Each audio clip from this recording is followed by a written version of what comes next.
నిన్నటి రోజున అన్న మీ పేరు విఎస్ బోస్ సిపిఐ కార్యదర్శి సభ్యులు తెలంగాణ రాష్ట్రం.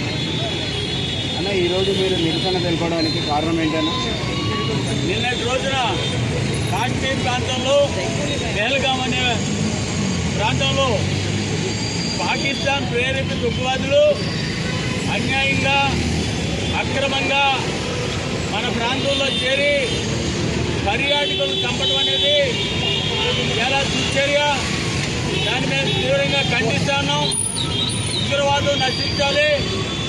పాకిస్తాన్ ప్రేరేపిత ఉగ్రవాదం భవిష్యత్తులో జరగకుండా చూడాలని చెప్పి కేంద్ర ప్రభుత్వాన్ని కోరుతున్నాం. ఇది పూర్తిగా కేంద్ర ప్రభుత్వ వైఫల్యంగా మేము తెలియజేస్తా ఉన్నాం. హోంమంత్రిగా ఉన్నటువంటి అమిత్ షా వెంటనే రాజీనామా చేయాలి. ఎప్పుడైతే పెద్ద నోట్లు రద్దయినాయో అప్పుడు ప్రధానమంత్రి మోడీ, అమిత్ షా ఇద్దరు కూడా ప్రకటన చేశారు, ఇక కాశ్మీర్ ప్రాంతంలో ఉగ్రవాదం ఉండదు, ఉగ్రవాదానికి ఆర్థిక సహాయం దొరకదు అని ఆ రోజు చేసిన ప్రకల్పాలు ఈ రోజుని నీటి గుంటలుగా తేలిపోయింది.